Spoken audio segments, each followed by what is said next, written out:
Example that Meghan and Harry have made by falling in love with one another and not being hindered by anybody's old-fashioned, stuffy ideas. It is fantastic. As her bump grows, so do the Colminshires. But how will Meghan fare compared to royal mothers before her? Kate's always been flawless, and I don't think anything more could demonstrate that than when she's emerged 3 times with her 3 children. Will Meghan be able to cope with the intense level of press scrutiny? Diana herself once said that when she gave birth, she felt the whole country was in labour with her. Said he'd be very kind and somehow asked him not to make too much noise. Some sleep is badly needed. How will she juggle mothering and her royal duties?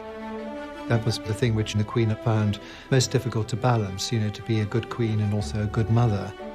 In this film, we meet royal super nannies in training.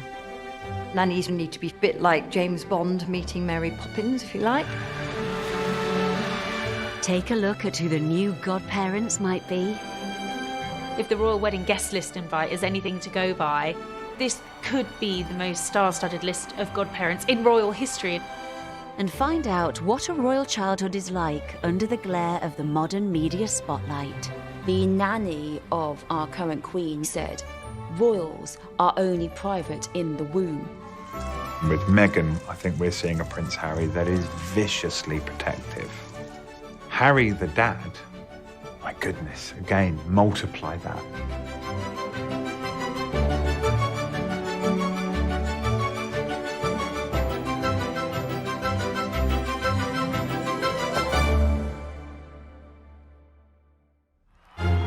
May 2018. Watched by 2 billion people around the world. Prince Harry drives off into the sunset with his new bride.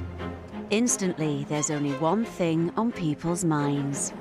As soon as they'd taken the confetti out of their hair, the next story in the chapter was, will they, won't they, have a baby? Harry has been a brilliant uncle to William's children. But more than anything, he wants to be a father, and he has hankered after children for a number of years. Given Meghan's age, she was 36 when she married, I think there was probably a biological pressure to start a family. And in that engagement day interview, Harry had hinted that, it was certainly on the agenda. Children? Not currently, no. No, of course, I think, one step at a time, and hopefully we'll start a family in the near future. Meghan's upbringing was not the easiest of upbringings, but that is something that Harry and Meghan bizarrely have in common. You long for a tight-knit family, and this boy or girl will, for Harry, complete his world. 5 months after their wedding, keen-eyed journalists think they spot what they're waiting for. As soon as I saw her step out of the car at Princess Eugenie's wedding in Windsor, that sort of very deliberately loose-cut box coat, it was just a bit of a giveaway. The mere fact of her holding a plastic folder in a suitable place is enough to get the world's media going. Royal babies are celebrity big game. They really are. They earn a huge amount of money, and so people want to get the first scoop. Confirmation from Kensington Palace that Prince Harry and Meghan are indeed expecting their first child. The media splashes the news around the globe. But such public comment on a royal wife's condition would have been highly frowned upon in the Queen's day. It's easy to see the radiant happiness of the princess as she and her very good-looking husband pose for the cameras in the palace. Back then, you wouldn't dare assume to announce that the Queen was pregnant. It just wouldn't be done. I don't think they'd be sent off to Tower of London at that point, but still, have to be careful. Instead, the press was left to read between the lines of cryptic palace statements. The clue in those days was that a female member of the royal family had cancelled all their engagements for the foreseeable future. Photographers would be advised to tactfully avoid taking pictures of Princess Elizabeth in what they described as her interesting condition. It wasn't felt quite nice, as it were, for a woman to flaunt a visibly pregnant belly, so she tended to retire a little bit. By the time Diana and Charles married, society had changed, and the royal family felt it acceptable to make the news more public. By this morning's announcement that your Royal Highnesses are to be blessed with a child.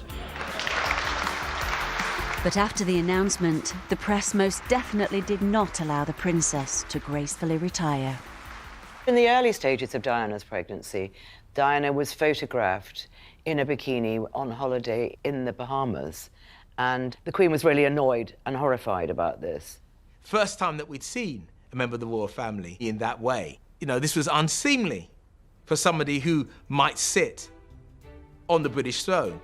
So she called a meeting at Buckingham Palace of all the editors of the national newspapers.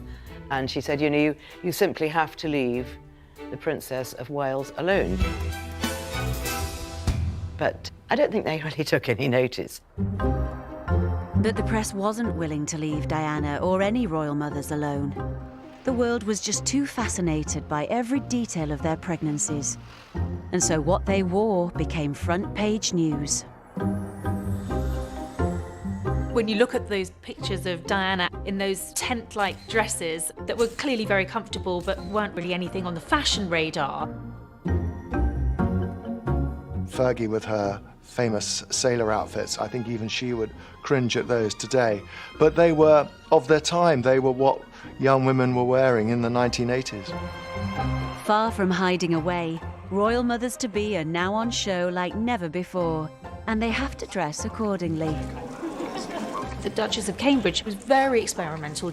Sometimes she'd wear really fitted clothes, sometimes she'd wear looser and floatier dresses, but she always went for something that was a statement. Look at what Meghan's wearing today. Showing the bump, you know, really skin-tight clothing. Meghan was very used to strutting her stuff on the red carpet and looking fabulous, glamorous, dare I say it, sexy, and clearly that's not something she's been completely prepared to give up. But lordy, very, very Eiffel Tower height heels. She looks incredibly elegant, but she probably just wants to take those heels off and put on her flip-flops.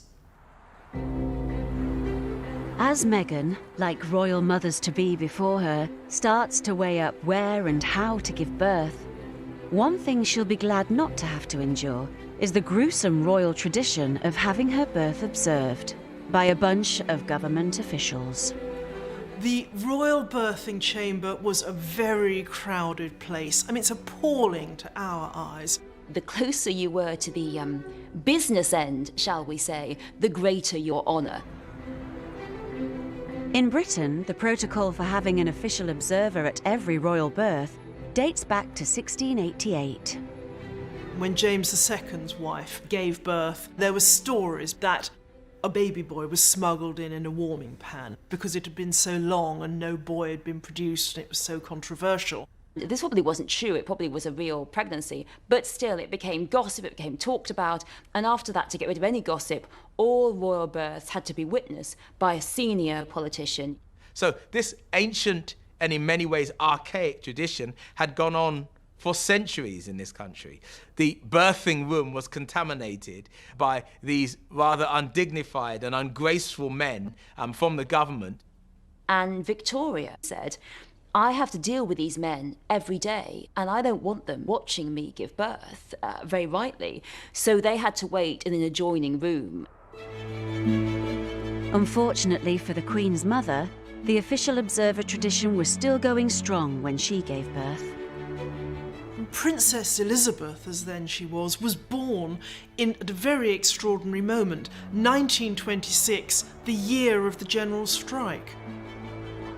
A huge crisis for the government, but in the middle of it, the Home Secretary has to leave these midnight conversations about what to do with the nation to go and witness the birth of the Queen. The little princess was eventually born by caesarean section.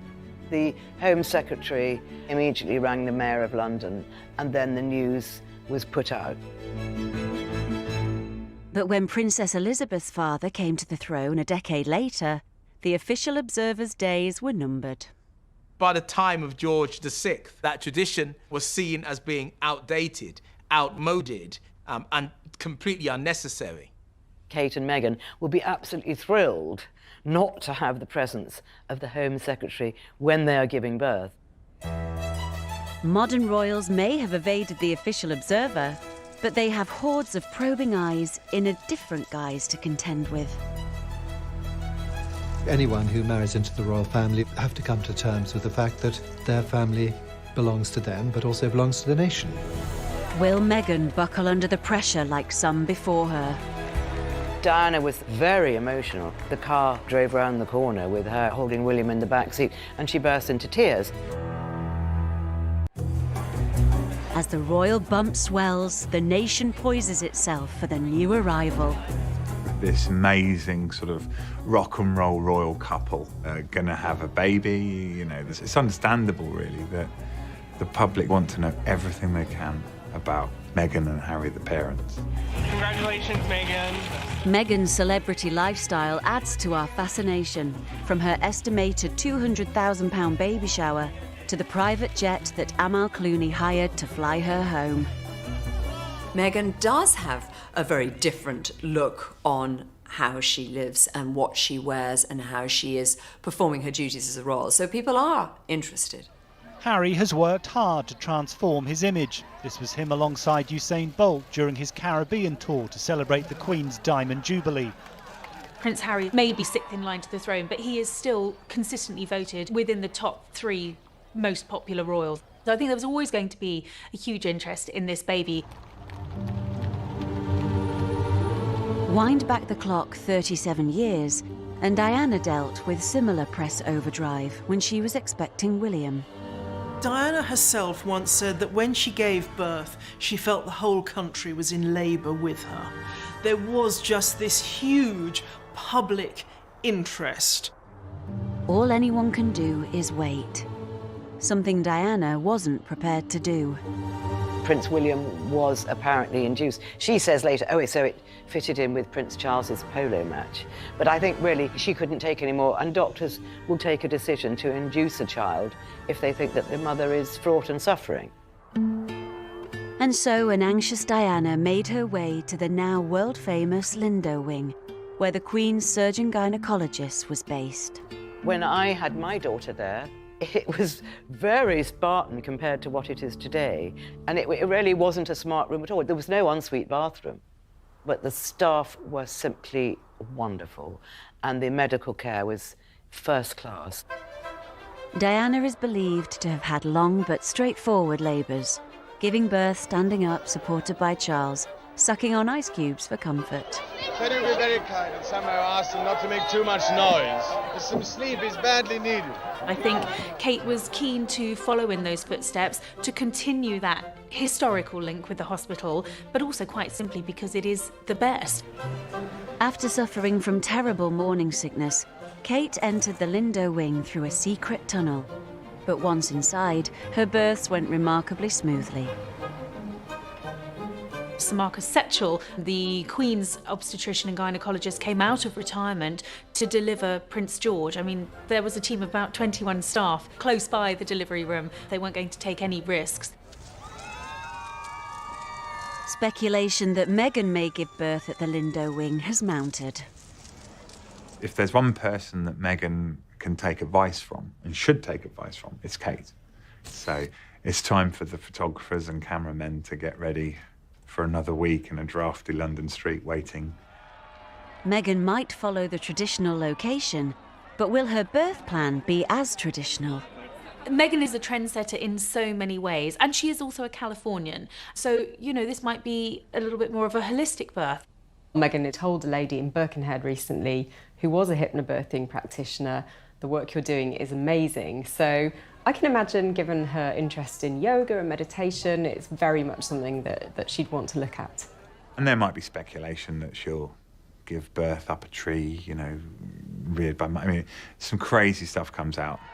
The reality is, they will be surrounded by some expert attention. They will be as well looked after as you could possibly dream, and they will do it their way. Meghan may well want to go without pain relief, but if it all gets too much, she can seek the type of help first championed by a royal mother of 9 before her. We think of Victoria as this matriarch, but oddly enough, and for such an icon of domesticity, she found the whole business disgusting, the shadow side of marriage, she called it. Of course, when she began bearing children, it was still before any really effective pain relief. Queen Victoria found out that there were obstetricians and anaesthetists in Edinburgh specifically that were allowing women to have chloroform during labour and having pain-free births, and she thought that was wonderful. Well, who wouldn't? She was urged not to set this bad example by some in the religious establishment, but Victoria was having none of that. She wanted the blessed chloroform. Terry Coates is an expert on how women coped with childbirth in centuries gone by. Here's a chloroform mask. It's the sort of mask she might have used for chloroform or possibly ether, and it would have been placed over the nose and mouth, and the ether or chloroform would have been dripped onto the fabric. So when Queen Victoria asked for the pain relief for her 8th and 9th babies, she was really doing something that was completely out of the ordinary, and she sort of blazed a trail for other women to have pain relief for labour. Congratulations, I'm not predicting it's going to be a boy. Meghan has reportedly hired a birth coach called a doula to help her have a natural labour. But will that mean Harry's left pacing outside? I think that Harry is so likely to attend the birth. I think he'll be there doing yoga moves with Meghan, and I think that Harry has a very important duty, and that is to call the Queen. So what normally happens is that there is an encrypted phone that cannot be tapped, and he'll tell her, girl or boy. So the Queen will know before Charles, before Meghan's mother. That's the way it works. The Queen knows first because she's the head of the family. Finally, the moment comes to introduce the bundle of joy to the nation, the importance of which cannot be underestimated. After Prince Charles was born, it was something like a month before Cecil Beaton was invited to take official pictures to be released. And because not much had been seen before that, there really were rumours that there was something wrong with the baby. But by the time the royals started giving birth in hospital, much to the public's delight, first appearances came much sooner.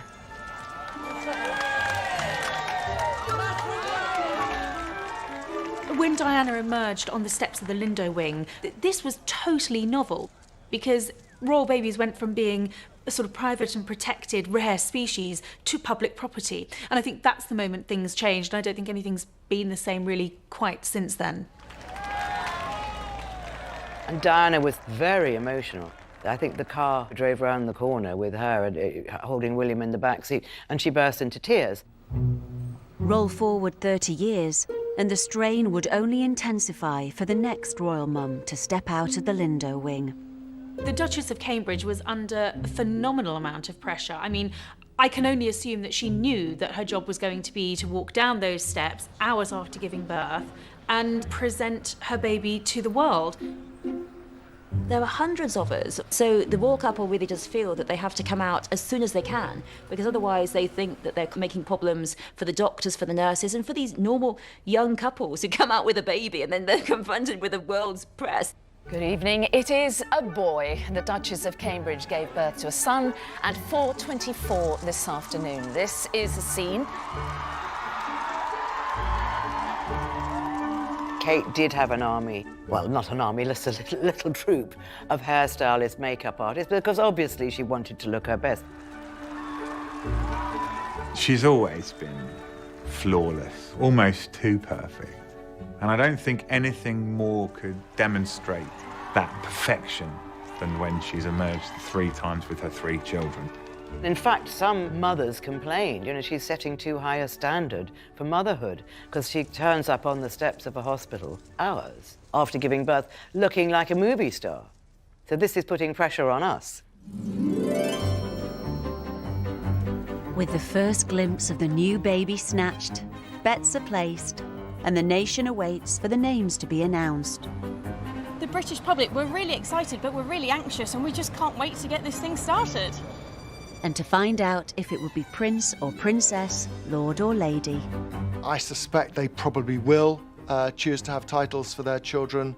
Prince Charles will be king, and I think he'd want his grandson or granddaughter to therefore carry an HRH title. But they may decide not to use the title. They don't have to use it. Prince Edward's children don't. It's very much up to the parents and what they decide. What they're going to be called, well, that's exciting, isn't it? People have, again, been mad to bet on this, haven't they? Exactly. So Victoria is now into 6-1 and Diana is into 10-1. You're not going to see Princess Pepper, sad as it may be. So if you want to call your child Plum or Peach, then don't marry into the royal family. Although I doubt we'll see a full-blown American name, maybe they will be a little bit bolder, a little bit less royal in their choices than William and Kate felt the need to do. But I do think there probably will be a more traditional choice of royal names for this baby. We may see an Elizabeth in there somewhere if it's a girl, and a Philip in there somewhere if it's a boy. When the name's finally been decided, and in Charles's case it took a full month, the royal christening can finally commence. The guest list may be short, but the list of traditions to be followed is most definitely not. For many years, royal children were christened in the gown that Queen Victoria had her own children christened in, which was made from her wedding dress. Granny was christened in this, and I was. Looks remarkably well despite it. This christening gown was worn by 62 royal babies over the course of its 163 years of service. But obviously that became very old, and it was remade using a very, very similar fabric. And in fact, there's extra fabric so that if two needed to be made, then they would be able to have two gowns. Widespread stories throughout Meghan's pregnancy have suggested that extra gown may well be needed. There have been rumours that perhaps she has sought fertility treatment, all sorts of rumours about IVF, all sorts of rumours that she might be carrying twins, but they are just that, rumours. The palace won't comment on them. It is deemed a private matter. What we are told is that they are expecting a baby in the spring, which suggests that it's probably not twins. If the rumours were to be true, it would be the first time the royal family has had twins for 600 years. All royal babies are christened in water taken straight from the River Jordan, but the christening location is more open for discussion. I think there's a strong chance that baby Sussex could even be christened at St George's Chapel, which would be a fantastic moment for Harry and Meghan to relive their wonderful wedding day there. But it's also where Harry himself was christened. After the service, the Queen talked to Princess Anne's children about a new puppy. It's called Dash. Dash. Zara. If the new royal baby's christening is held at Windsor, will we see the return of some A-listers in a different role? This could be the most star-studded list of godparents in royal history, and if the royal wedding guest list invite is anything to go by, you might see the Clooneys popping up as godparents. The Beckhams, who knows? I mean, why not? Meghan's background being as it is, she is close friends with some very famous people. So I think it'll be very, very interesting to see their choice of godparents. The christening photos are often an opportunity to see the whole royal family gathered together in an intimate setting. Kent Gavin was chosen to be the official photographer for Prince William's. It was a great honour. William never stopped crying throughout the whole photo shoot until Diana put her little finger into his mouth. Pictures went along swingingly. They had the big group, the small group. Everything went fine. But when it was over, I realised it was the Queen Mother's birthday, and the picture of the youngest and the eldest had to be taken, and it was missing. And I thought to myself, well, if I don't do this, I'm going to be asked why. You're not going to get another crack at it. You've got to do it. So I walked across to the Queen and I said, "Excuse me, ma'am, there is a picture I think we should have." And she went, "Goodness me, why is that not on the list?" So the Queen called out, "Mother, mother, you must come out." Out she came with a pink gin and tonic, I remember, and she put it down on the table and stumbled over walked over, not stumbled, walked over and sat down on the bench, and Diana gave William a cross to her, and she looked up at the camera and grinned and laughed her head off, cuddling William. And when they asked for the official set of pictures at the palace, they were so pleased that shot was in there. But after the godparents have gone home, the photographers departed, Harry and Meghan can finally retreat to their new Windsor family home. I think that the hard work really does begin when all the fanfare has died down, because that's when you are left new parents with a new baby, and that's when it gets very tough. Speculation is that they won't have a nanny, they'll be hands-on parents. Well, I can't wait to see, with Harry at 2 o'clock in the morning. I think he'll get In the grounds of Windsor Castle lies Frogmore Cottage, a former home for Windsor Palace staff and soon-to-be baby Sussex's new home. I think it was quite a surprise to everybody when it was announced that the Sussexes would be leaving Kensington Palace. After all, this was Prince Harry's childhood home. Harry finds the constraints of Kensington Palace too much. He was the one that said that Kate is a prisoner there, because although it's absolutely beautiful, the minute you go outside the protective walls, you've got people gawping at you. You're in the middle of a city, but you can't go down the road. I mean, Meghan can't get cross with Harry and go and have a glass of Chardonnay down the road with her friends. You can't go anywhere. I mean, it must be suffocating.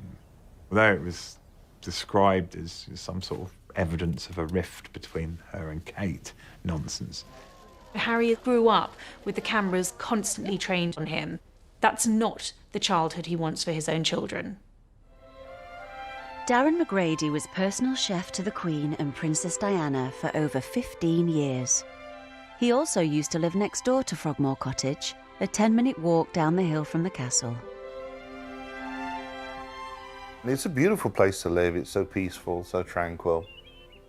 The castle grounds are so big, they can just hide away. They'll be in their own little cocoon, opening the back door into the gardens of Frogmore, and just being able to go walking and have that new family time together.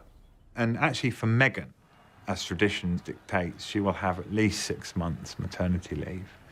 And wow, won't she be happy with that? 6 months to take stock.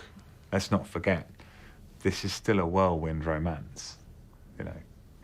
2.5 years ago, they hadn't met. Builders have been working on Frogmore Cottage for months to turn it into a home fit for a prince and his new family. At the time I was there, that was staff accommodation, and so a lot of money's going to have to be spent on sort of making this a beautiful home. I think Meghan probably does have quite firm ideas about interiors. We know from her previous social media accounts that she had a particular aesthetic for her home in Toronto. It was very Instagrammable. We hear these stories about vegan wallpaper and celebrity interior designers. Yeah, I mean, that's possible. But if you're Prince Harry, you've grown up in palaces all your life. Trust me, the appeal of a nice open fire in a little cottage is amazing. They'll want to make it homely, small enough where they don't have to echo down hallways. They want to be together. Harry is a country person, and although everyone thinks Meghan's an urban girl, I think she's a country girl too. And they'll be able to make the house the way they want it, which is extremely fortunate. As children, Princesses Elizabeth and Margaret also relished an escape from the media glare in the city and the stuffiness of the royal court, and retreated to Glamis Castle in Scotland. Life at the palace was very restricted because, it was a working office. But at Glamis, they could roam freely all over the place.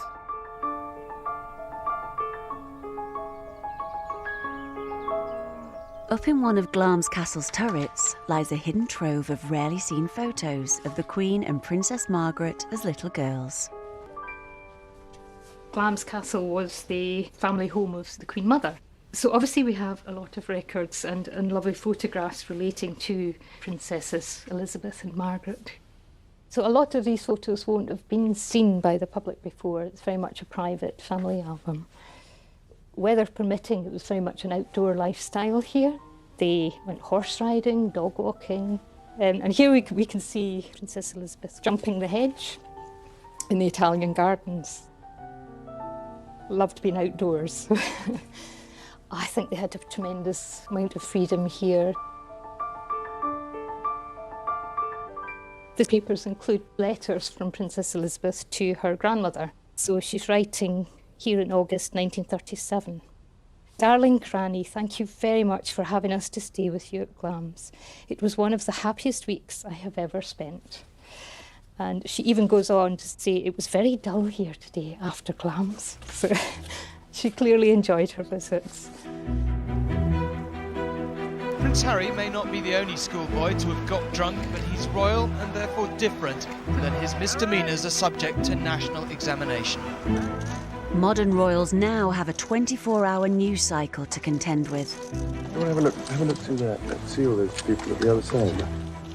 Having grown up in the spotlight himself, William has zealously protected his children's privacy. The letters went out from the palace to every editor, asking for them to live privately and not to be harassed, and that if they did overstep the line, then there would be legal proceedings. It is a big deal for William and Kate to bring their children out in public, especially as this was Princess Charlotte's first big engagement. They will not tolerate the paparazzi taking pictures of their children, and if official pictures aren't released, we really don't get to see them at all. Oh, how's that? I think Kate and William are doing a very, very, very good job of protecting their children from the prurient interest of the press, and at the same time allowing us enough access to see them, and because the public feel that there's some ownership over these poor kids. The royal family provides an opportunity to explore something extraordinary and forget the ordinariness of our existence, like watching a soap opera, but a soap opera that's real. But sometimes the soap opera becomes too much. In 2016, Harry made an unprecedented step of attacking the press when his new girlfriend Meghan was harassed, saying she'd been subject to a wave of abuse, outright sexism and racism. With Meghan, I think we're seeing a Prince Harry that is viciously protective, understandably so, but viciously reactive to criticisms of her. Harry, the dad, my goodness, again, multiply that. And I hope for his sake that he's able to kind of just take a step back. Don't take this all to heart. This is a photograph of my family. One way Harry can protect his child's privacy is to follow a much more intimate, personal style of portraiture adopted by his sister-in-law. A lot of the time now, Kate takes her own pictures and issues them to the media, and we get them that way. Kate is quite good at it too. Yeah, well, she's got the access. That makes it a lot easier, doesn't it? He didn't seem over-keen on the intrusion. Who are all these people in my garden? But no royal child can retreat from a nation hungry for adorable images of young princes and princesses for too long. And when they do appear, every tiny detail is noted. Even in the days of the Queen's childhood, if she wore a frock, you know, within 48 hours, it would be copied and on sale in America. In today's world, people just go online and buy the same thing, and it's huge business. In 2015, it was estimated the annual contribution of Princess Charlotte and Prince George to the UK economy was £177 million. Fully aware of the impact every piece of clothing will have, how will Harry and Meghan dress their child? Harry's joked about some of the outfits he was made to wear as a little boy, so I suspect he's not going to put his child in anything that he wouldn't be happy wearing. When you look at William and Kate's children, they look like they've been dressed as extras from an Enid Blyton novel, you know, the little shorts and the black shoes and the little socks. It's all very, very traditional. I think we'll probably see Meghan and Harry perhaps a little more modern. You know, I wouldn't be surprised to see this little toddler romping around in a pair of dungarees. After her maternity leave is up, Meghan and Harry will both have a packed royal schedule. Will they need the services of an elite nanny to look after the baby in their absence? Nannies need to be a bit like James Bond meeting Mary Poppins, if you like. and impose the sometimes hard-to-achieve strict royal discipline. They were little monkeys, so Diana was having a lot of trouble making them do what she wanted them to do. Once tucked away from the madding crowds in their new home in the grounds of Windsor Castle, who will Harry and Meghan turn to for help with their new baby? They actually have a very scaled back team of domestic staff. You know, Meghan does all of the cooking, but I don't think you're going to find maternity nurses and night nurses. They're a pretty hands-on couple. I think Harry clearly adores Doria Ragland, Meghan's mother, and I think she'll play a pivotal role in those early weeks. And according to plans for renovations to Frogmore Cottage, there will be a granny annex so that when Doria stays, there'll be a special place for her to stay at the cottage. But with most of her friends over in the States, and her mother only here some of the time, once she goes back to work, there's one royal institution Meghan is likely to really need. The royal nanny is so important to the royal child, and many royal children, they are utterly devoted to their nannies and never forget them. The Queen's nanny, Bobo, she was always by her side. She was devoted to the Queen. Literally the night before the wedding, before she was about to marry this handsome prince, the Queen had loyal Bobo sleeping next door to her. So in a way, she went straight from the nursery to the marital bed. Nannies were all but essential for the Queen to fulfill her role. The Queen has been called the world's #1 career woman, and that was true. Obviously, a lot of her time would be taken up, with royal duties, and I think that was probably the thing which she must have found most difficult to balance, to be a good queen and also a good mother. Harry benefited from the huge change in royal parenting style chosen by his mother. Princess Diana brought that tender, loving, caring, emotional side into the royal family. Charles had parent substitute all his life, and Diana said that she was never going to bring up her children in the way that he'd been brought up, which was to be so emotionally distant from your parents. Diana insisted she took her boys on royal tours, something that had never been done before. Spotlight should shift just a little onto the baby Prince William today. Diana couldn't escape the need for a nanny, but was determined it wouldn't be the usual stiff-starched matron type. Diana said she wanted a far more modern nanny, but of course that it didn't really work, because Diana actually wanted the children all to herself. She had a wonderful nanny called Barbara Barnes, and Diana became jealous and would pick on Barbara, and it just became untenable. So in the end, Barbara had to leave. Diana would have another battle on her hands, implementing the usual strict discipline expected of a royal child. Diana insisted that she should be the one that should smack her children, if anyone should. And again, in those days, you could smack your children, but the Queen was quite shocked at how wild William and Harry were. They were little monkeys, so Diana was having a lot of trouble making them do what she wanted them to do. Diana did say that at Fergie's wedding, when William was a page, she thought she might have to put a line of Smarties along the aisle so that Prince William would keep his eyes straight in front. But in the end, although Prince William fiddled and jiggled, he did behave quite well for Prince William. By the 90s, the Windsor nursery was bursting with royal children and their nannies. But I think the funniest part of all was actually the order of rank that went on in the royal nursery when one of the nannies would say, well, why don't we do roast chicken this evening? My children love that. And Prince William and Harry's nanny would say, I think we'll do fillet of beef. The boys will like that. I don't think it was about the boys. It was about Nanny. There's always domestic politics at Kensington Palace, and rumours have been especially rife since Meghan's arrival. What inspiration might Harry and Meghan take from the ups and downs of their childhoods to guide them through parenthood?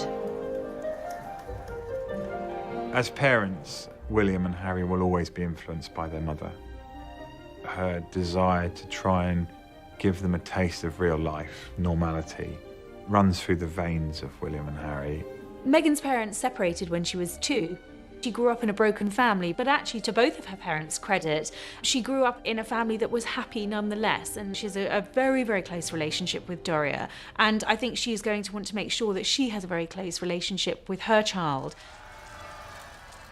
Harry tends to follow in his brother's footsteps, and weirdly, William tends to follow in Harry's footsteps. They are this weird sort of mentors to each other. And so I would expect with when Harry becomes a dad, he will look at William and Kate's example and he will follow that almost to the letter. William and Kate have tried to be as hands-on as their busy lives allow. I mean, Prince William famously changed nappies, got up in the middle of the night to do feeds. I mean, he really doesn't make a song and dance about it, but he has been a very hands-on father. William and Kate do school pickup, they do bath time, they do tea time. Saying that, when they go away on tours, Carol's always there to help look after the children. So I think it's very much joint childcare between Carol and Michael Middleton and Maria. Maria is the Cambridge's Spanish nanny who resides in her own apartment at Kensington Palace. Maria Barallo was a brilliant appointment. She's very rarely photographed, she's very rarely seen, but she is always there. Barallo is a prestigious Norland nanny. Her degree from this Bath college could set you back £45,000. And it's the go-to place for royals when they need childcare. We say that we are steeped in history, but focused on the future.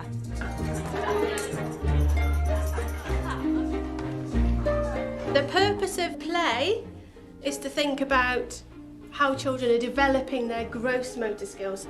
And remember, a lot of development is about rhythm, isn't it? Being a Norland nanny, it really is like the best of the best. So you get not only a degree from working here, you also get your Norland diploma, which you can't get anywhere else. One of the things that Norland is well known for is the Norland uniform. It's become fairly iconic, something that receives a lot of attention, sometimes controversy, but it's been around for 126 years. But while Norland have kept many of their traditions, they have also moved with the times, providing their nannies with essential skills for those looking after 21st century VIP children. We do skip hand driving to be able to handle a car in a situation where you've got your charge in the back and you need to make sure it's as safe as possible for the children. We learned how to defend ourselves and how to defend our charges if we came into a dangerous situation. Military intelligence officers, for example, come to the college, a bit like James Bond meeting Mary Poppins, if you like. I think that's how some people have put it. But even the best nannies can't guarantee good behaviour all the time. Obviously, royal children, everybody wants a picture of them having a meltdown. And Princess Charlotte had a bit of a meltdown, which, of course, you know, was caught on camera, and they produced very charming, wonderful pictures. Will Harry hire a traditional nanny like William has? Or will he keep the family unit, just him, Meghan, and their new baby? They'll probably think that they can cope without, but the reality is when they're trying to do royal duties, it's almost impossible. All the speculation is that they won't have a nanny, they'll be hands-on parents. Well, I can't wait to see, you know, with Harry at 2 o'clock in the morning. I think he'll get a nanny. Windsor Castle has witnessed many royals come and go. Its walls could tell 1,000 stories. But what will its new resident bring to the royal family? The fact that the child of Harry and Meghan will have a mixed racial heritage is a very positive thing for the royal family. There's a lot of people in Britain, as well as beyond, a lot of the Queen's subjects, who will, I think, feel more connected to the royal family because of it. The example that Meghan and Harry have made by falling in love with one another and not being hindered by anybody's old-fashioned, stuffy, ridiculous, out-of-date ideas that one cannot have a blended family or a mixed-race baby. It is fantastic that that is happening in our monarchy. I think it's really time to overturn the white, blue-eyed, blonde princess myth, and that every little girl, if she wants to be, can be a princess or she can be an astronaut. But away from any royal significance, in essence, Harry and Meghan are just two new parents striking out for the first time. Harry and Meghan will very much carve out their own idea of parenting. Remember that obviously they're going to do it in the modern way. Everybody's just longing to see what their modern way is. Everyone give Meghan a group hug.